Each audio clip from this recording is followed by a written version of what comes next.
Hello বন্ধুরা, আজকে আমি আলোচনা করব এইচটিএমএল এর এমবেড ট্যাগ নিয়ে কীভাবে কাজ করতে হয় সে বিষয়ে। তো চলুন শুরু করা যাক। আমার এখানে এইচটিএমএল প্র্যাকটিস নামে একটা ফোল্ডার ক্রিয়েট করা আছে, যেটা ডেস্কটপে। এখানে index.html নামে একটা ফাইল ক্রিয়েট করা আছে। আমি এটা ভিএস কোডের মাধ্যমে ওপেন করছি।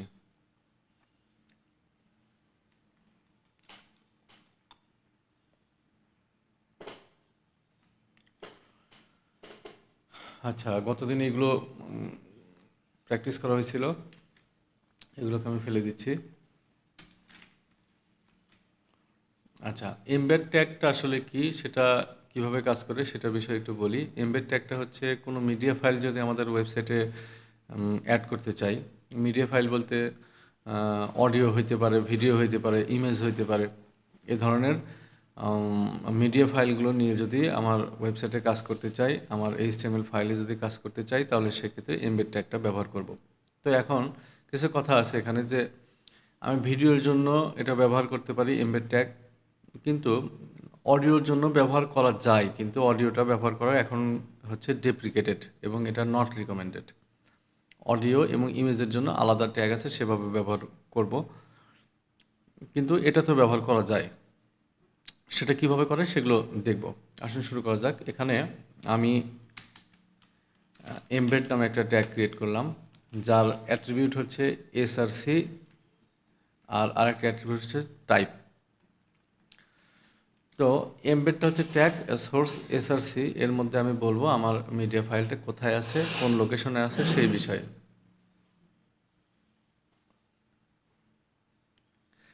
আচ্ছা, এখন মিডিয়া ফাইলটা আমি প্রথমে কোন একটা ভিডিও MP4 ফাইল নিয়ে কাজ করি।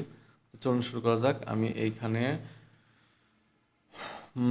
একটা মিডিয়া ফাইল ডাউনলোড করি। আমি প্রথমে একটা ভিডিও ফাইল ডাউনলোড করি। আমি এর জন্য চলে যাচ্ছি পিক্সেলসে। এই জায়গায় আমি যে কোনো একটা ইমেজ নিই, যেমন আমি একটু এরকম ইমেজ নিই, নেচার। একটা ইমেজ নিলাম আর কি, যা হয় হোক সেটা কথা না। এটাকে আমি ছোটই নিচ্ছি, ডাউনলোড সিলেক্টেড। আচ্ছা, এটা ডাউনলোড হইল। এটার আমি একটা নাম দিচ্ছি, যেহেতু এত বড় একটা নাম আমার ওইখানে লিখতে কষ্ট হইতে পারে, ভুল হইতে পারে, সে কারণে এটা নাম দিচ্ছি যে নেচার জেপিজি। এটাকে আমি কপি করতেছি, বা কাট করা যায়। আমার যে প্রজেক্ট ফোল্ডার আছে সেই প্রজেক্ট ফোল্ডারের ভিতরে এটা রাখবো। তো প্রজেক্ট ফোল্ডারের মধ্যে আমার প্রজেক্ট ফোল্ডারটা এইটা। এখানে আমি একটা ফোল্ডার ক্রিয়েট করি, যেখানে আমার আরও অনেক ইমেজ, অনেক ভিডিও, অনেক অডিও নিয়ে কাজ করা লাগতে পারে। সে কারণে আমি একটা আলাদা ফোল্ডার করে নিয়েছি, যে ফোল্ডারটার নাম দিলাম ইমেজেস।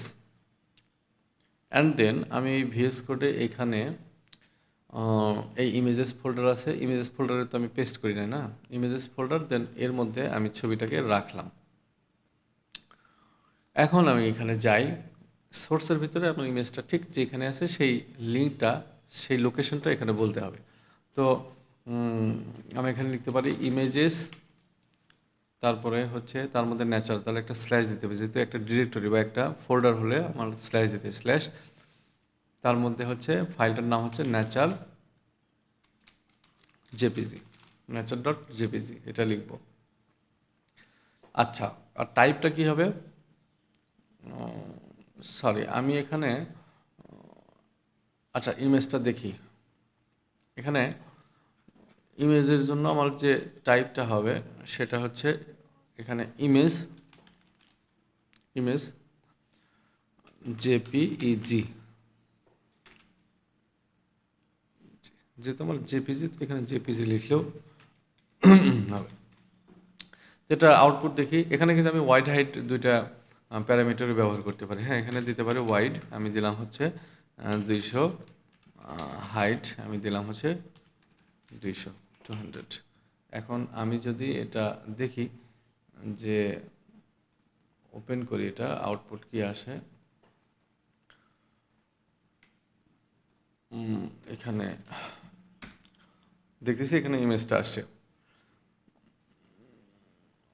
আরেকটা বিষয়, এই ইমেজটা যে এমবেড ট্যাগের মাধ্যমে নিয়ে আসা হলো, এটা কিন্তু এখনকার যুগে আর ব্যবহার হয় না, এটা ডেপ্রিকেটেড, এটা হচ্ছে নট রিকমেন্ডেড। তো এটা জাস্ট দেখাই রাখলাম, এভাবেও নিয়ে আসা যায়, যদি কোনো সমস্যায় এভাবে নিয়ে আসতে হয় তাহলে নিয়ে আসা যাবে। আচ্ছা, এখন দেখব আমি একটা ভিডিও কিভাবে নিয়ে আসতে পারি। ভিডিও নিয়ে আসার জন্য আমি এখন এখানে চলে যাচ্ছি।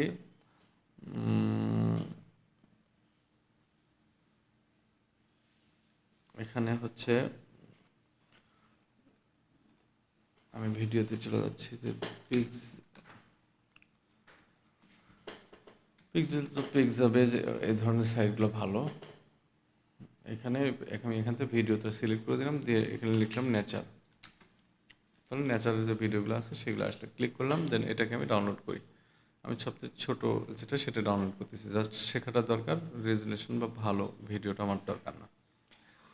আচ্ছা, এখন এটা আমি একটা নাম দিলাম নেচার 01। এটাকে আমি কপি করলাম, আমার যে প্রজেক্ট ফোল্ডার আছে প্রজেক্ট ফোল্ডারের ভিতরে আমি রাখছিলাম একবার ইমেজেস, এবার আমি একটা ফাইল করব, যার নাম, ফাইল না ফোল্ডার করব, যার নাম হবে ভিডিওস। এর মধ্যে এটাকে আমি রাখলাম। আচ্ছা, কপি হলো না কেন? এটাকে কপি করলাম, দেন এখানে পেস্ট করলাম। এখন ভিএস কোডে আসি, আমার এই সোর্সের জায়গাটায় এখানে যেটা আছে এখন হবে ভিডিওস ফোল্ডারের মধ্যে নেচার 01.mp4 এই নামে ফাইলটা হবে। এখন টাইপটা আমার কি হবে? টাইপটা যেহেতু আমার ইমেজ না, তাহলে আমার কিন্তু টাইপটা ওইখানে ইমেজ হবে না, তাই না? এখানে কি হবে? এখানে হবে হচ্ছে ভিডিও। তাহলে আমি এখানে লিখবো, যেহেতু ভিডিও ফাইলটা লিখবো ভিডিও, ভিআইডিইও ভিডিও। আর হচ্ছে এটা এমপি4 ওয়াইড আমি 200 রাখতে পারি, এটা একটু বড় করে দিই 300, এটা 300। তাহলে এইবার আমি আউটপুট কি দেখি, আউটপুটটা এখানে রিলোড করি, এখানে যদি আমি রিলোড করি তাহলে দেখতেছি ভিডিওটা চলে আসে অলরেডি। এখানে প্লে বাটন ক্লিক করলে ভিডিওটা প্লে হচ্ছে। এখন অনেক সময় দেখা যায় যে আমাদের ওয়েবসাইটে এমপি4 ভিডিও ছাড়া অনেক সময় ফ্ল্যাশের ভিডিও আনা লাগতে পারে।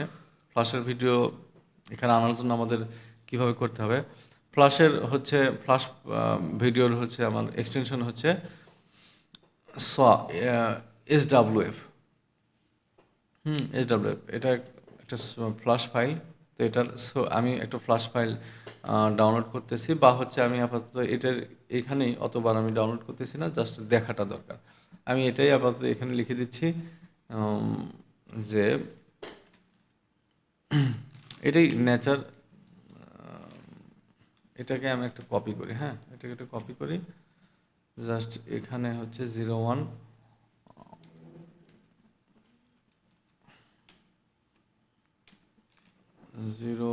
এটা 2 দিলাম নাম, আর এটা হচ্ছে আমার ফ্ল্যাশের হচ্ছে এক্সটেনশন হচ্ছে SWF।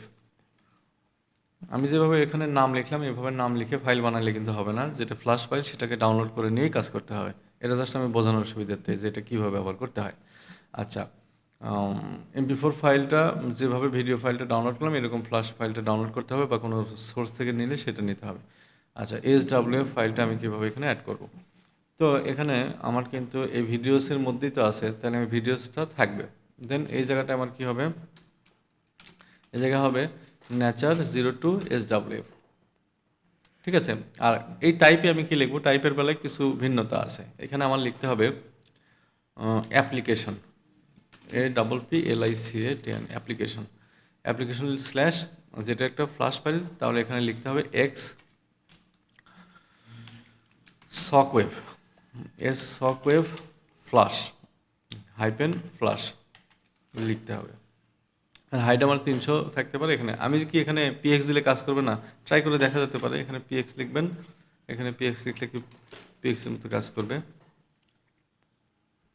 এখানে যদি আমি এখন চাই যে আমার এইখানে আচ্ছা আমার তো ওপেন করাই আছে, আমি এটা রিলোড করি। রিলোড করলে কি দেখতেছি, এখানে ফ্ল্যাশের একটা প্লেয়ার ওপেন হয়েছে। যদি ভিডিও থাকতো এটা প্লে হইতো, ঠিক আছে। যেহেতু আমি একটা MP4 ফাইলকে এখানে প্র্যাকটিসের জন্য ফ্ল্যাশ ফাইল বানাচ্ছি, তাই এটা। আর এখানে HTML সাধারণত PX লাগে না, PX CSS এ দিলে বেটার হয়। আচ্ছা, তাহলে এটা হচ্ছে আমার গেল এইভাবে। তো আরেকটা বিষয় দেখবো, সেটা হচ্ছে অডিও ফাইল কীভাবে নিয়ে আসে। তো আরেকবার বলতেছি যে ইমেজ ফাইল এবং হচ্ছে অডিও ফাইলটা, এই দুটো কিন্তু ডেপ্রিকেটেড, এই দুটো এখন আর ব্যবহার হয় না এমবেড ইয়ের মধ্যে, এমবেড ট্যাগের মধ্যে। তারপরেও যদি কোনো ক্ষেত্রে ব্যবহার করতে হয় সমস্যায় পড়ে, তাহলে সেটা এইভাবে ব্যবহার করতে পারি। সেটা কীভাবে, যে আমার একটা MP3 ফাইল, তাই না, তাহলে একটা MP3 ফাইল আমি ডাউনলোড করবো। MP3 ফাইল আমি একটা ডাউনলোড করি। MP3 ফাইল কই আছে, MP3 ফাইলটা এইখানে।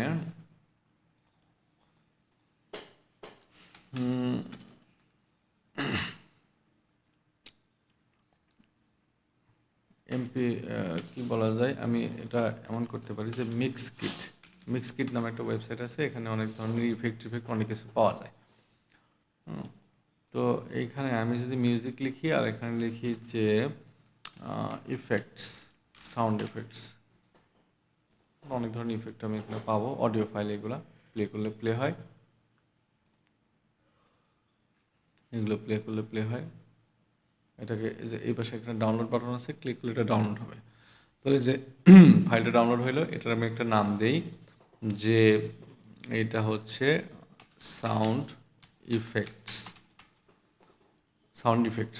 আচ্ছা, এটাকে কপি করতেছি, আমার প্রজেক্ট ফোল্ডারে নিচ্ছি। আমার প্রজেক্ট ফোল্ডারটা হচ্ছে এইখানে। যেহেতু একটা অডিও ফাইল, তাহলে আমি এখানে একটা নিউ ফোল্ডার করতে পারি।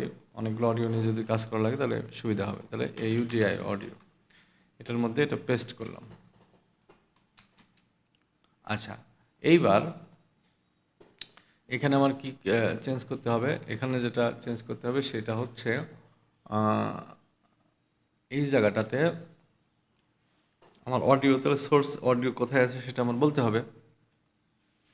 অডিও সোর্সটা বলতে হবে। অডিও সোর্স এখানে বলবো হচ্ছে আমার অডিও ফোল্ডারের ভিতরে সাউন্ড ইফেক্ট MP3 এটা আছে। টাইপ কি বলবো, টাইপ বলবো অডিও MP3। এখানে এটাকে বলতে পারি অডিও /MP3।